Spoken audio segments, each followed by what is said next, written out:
Assalamualaikum warahmatullahi wabarakatuh. Perkenalkan, nama saya Lailatul Isnaini dengan NIM 2020 153 1367 dari Prodi Manajemen Pendidikan Islam Institut Agama Islam Nusantara Batanghari.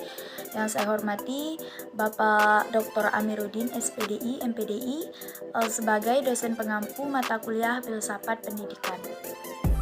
Baiklah, di sini saya akan menjelaskan tentang filsafat, pendidikan, pragmatisme, dan eksistensialisme. Yang pertama, filsafat pragmatisme. Pengertian pragmatisme ialah ajaran paham atau pemikiran yang didasarkan pada tindakan atau perbuatan, dan adapun kriteria kebenarannya adalah faedah atau manfaat dari tindakan atau perbuatan tersebut. Dan pada prinsipnya, pragmatisme adalah aliran filsafat yang menekankan bahwa benar tidaknya suatu ucapan, dalil, ataupun teori semata-mata bergantung kepada faedah atau tidaknya ucapan tersebut dari nol, atau teori tersebut bagi manusia untuk bertindak dalam kehidupannya. Selanjutnya, sejarah lahirnya pragmatisme. Pertama kali berkembang di Amerika Serikat. Walau pada awal perkembangannya sempat juga ia berkembang ke Inggris, Prancis, dan Jerman. Orang yang memperkenalkan gagasan aliran ini ke seluruh dunia ialah William James. Dia juga dikenal luas di bidang psikologi. Ada juga prinsip lain dari pragmatisme ialah Johann Dewey. Dia lahir di Burlington pada tahun 1859. Dia ialah seorang guru besar dalam bidang filsafat dan dalam bidang pendidikan dalam beberapa universal. Secara etimologi, kata pragmatisme berasal dari kata bahasa Yunani, yaitu pragmatikos, yang berarti cakap dan berpengalaman dalam urusan hukum, dagang, dan perkara negara. Istilah pragmatisme pertama kali disampaikan oleh Charles Peirce pada bulan Januari tahun 1878 dalam sebuah artikelnya yang berjudul How to Make Our Ideals Clear. Selanjutnya, tokoh-tokoh dalam pragmatisme. Yang pertama, Johann Dewey pada tahun 1859 sampai 1952. Dia adalah seorang filsuf dari Amerika. Ia mengembangkan apa yang disebut dengan sekolah kerja, di mana diletakkan pada belajar dan bekerja. Dia berpikir tentang pendidikan adalah sebagai pendidikan kehidupan itu sendiri, sebagai pertumbuhan suatu proses sosial, usaha membangun kembali pengalaman-pengalaman. Selanjutnya, Charles Sanders Peirce pada tahun 1839 sampai 1914. Dia terkenal dalam filsafat klasik dan sangat memahami sejarah ilmu pengetahuan, termasuk pengetahuan Darwin. Selanjutnya, William James pada tahun 1842 sampai 1910. Dia ialah seorang psikolog, filsuf, dan ahli etika yang berlatar belakang pendidikan dokter medik.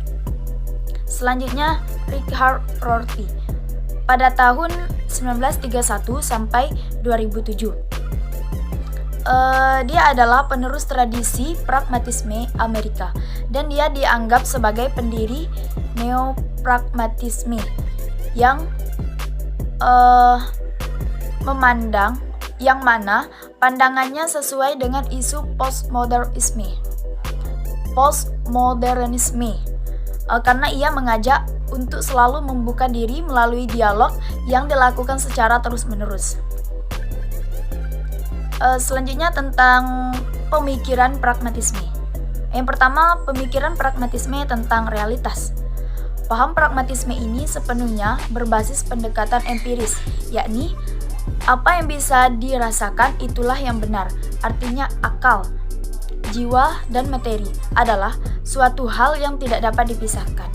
Oleh karena itu, para tidak nyaris pernah mendasarkan suatu hal kebenaran.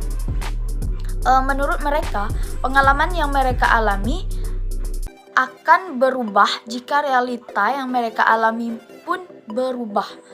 Realita bukanlah suatu abstrak. Manusia dan lingkungannya berdampingan dan memiliki tanggung jawab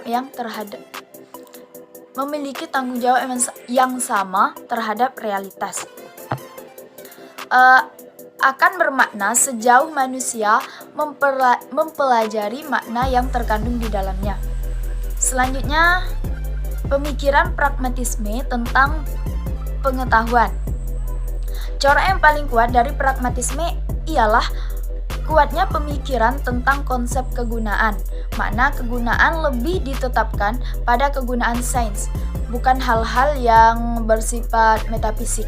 Maka, dalam pragmatisme, pengetahuan tidak selalu mesti diidentikan dengan kepercayaan, tapi menjadi hal yang terpisah. Pragmatisme menyatakan bahwa akal manusia aktif dan selalu ingin meneliti, tidak pasif dan tidak begitu saja menerima pandangan tertentu sebelum dibuktikan kebenarannya secara empiris. Pengetahuan yang benar ialah pengetahuan yang berguna. Selanjutnya, pemikiran pragmatisme tentang nilai.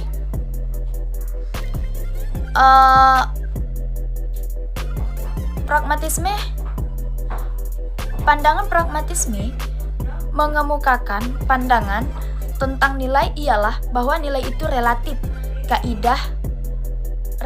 Kaidah-kaidah moral dan etika tidak tetap, melainkan selalu berubah, seperti perubahan kebudayaan, masyarakat, dan lingkungan. Untuk menguji kualitas, nilai sama dengan cara menguji kebenaran pengetahuan. Jadi, pendekatan terhadap nilai adalah cara empiris berdasarkan pengalaman-pengalaman manusia dalam kehidupan sehari-hari. Selanjutnya, pendidikan menurut pragmatisme. Yang pertama, tujuan pendidikan. Tujuan pendidikan dari filsafat ini ialah memberikan pengalaman untuk penemuan hal-hal baru dalam hidup sosial dan pribadi. Selanjutnya, kurikulum berisi pengalaman yang teruji dan dapat diubah. Demikian pula, minat dan kebutuhan siswa yang dibawa ke sekolah dapat menentukan suatu kurikulum. Selanjutnya, proses pembelajaran.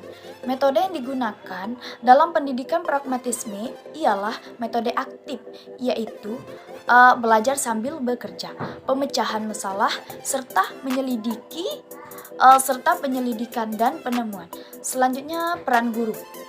Mengawasi dan membimbing pengalaman belajar siswa tanpa mengganggu minat dan kebutuhannya. Selanjutnya, filsafat pendidikan eksistensialisme. Yang pertama, pengertian eksistensialisme. Dari sudut etimologi, eksistensi berasal dari kata ex yang berarti di luar dan sistensi berarti berdiri atau menempatkan. Jadi, secara luas, eksistensi diartikan sebagai berdiri sendiri sebagai dirinya, sekaligus keluar dari dirinya. Dalam pengertian lain, eksistensialisme ini merupakan aliran filsafat yang memandang berbagai gejala dengan berdasarkan pada eksistensinya. Artinya, bagaimana manusia berada dalam dunia. Filsafat eksistensialisme merupakan suatu aliran filsafat yang berbeda dengan aliran filsafat lainnya. Karena ia mengutamakan kebiasaan dalam memilih dan bertanggung jawab dalam makna hidup. Selanjutnya, sejarah lahirnya eksistensialisme.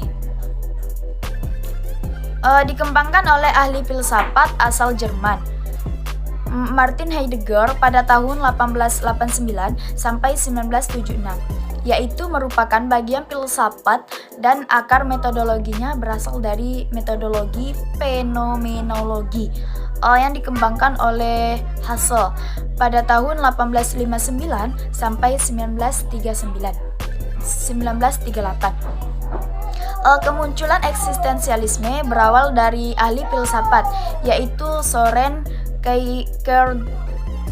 Kierkegaard dan Nietzsche. Selanjutnya, tokoh-tokoh eksistensialisme. Yang pertama, Jean-Paul Sartre. Ia mengatakan bahwa eksistensi lebih dulu ada dibanding dengan esensi.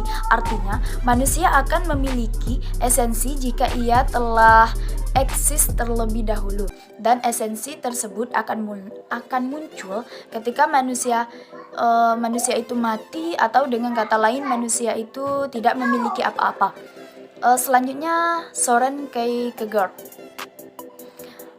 Menurutnya, hidup bukanlah sekedar sesuatu sebagaimana yang dipikirkan, melainkan sebagaimana yang dihayati. Selanjutnya, Martin Buber. Ia merumuskan gagasan filsafat yang unik, ialah pada sebuah 3 kata, yaitu aku, kau, dan dia. Selanjutnya, Martin Heidegger. Ia membahas tentang berada dan hanya bisa dijawab melalui ontologi. Artinya, jika persoalan ini dikaitkan dengan manusia dan dicari, artinya dalam hubungannya itu. Selanjutnya, pemikiran eksistensialisme. Yang pertama, tentang pengetahuan. Dari pengetahuan, eksistensialisme banyak dipengaruhi oleh filsafat fenomenologi, suatu pandangan yang menggambarkan kenampakan benda-benda dan peristiwa-peristiwa, sebagaimana benda-benda tersebut menampakkan dirinya terhadap kesadaran manusia. Selanjutnya, pemikiran eksistensialisme tentang nilai. Terhadap nilai menekankan kebebasan dalam tindakan. Kebebasan bukan tujuan atau suatu cita-cita dalam dirinya sendiri, melainkan merupakan suatu potensi untuk suatu tindakan. Selanjutnya, konsep pendidikan menurut eksistensialisme. Yang pertama, tujuan pendidikan ialah untuk mendorong setiap individu agar mampu mengembangkan semua potensinya untuk pemenuhan diri. Selanjutnya, kurikulum. Nilai kurikulum berdasarkan pada apakah hal itu berkontribusi pada pencarian individu akan makna dan muncul dalam suatu tingkatan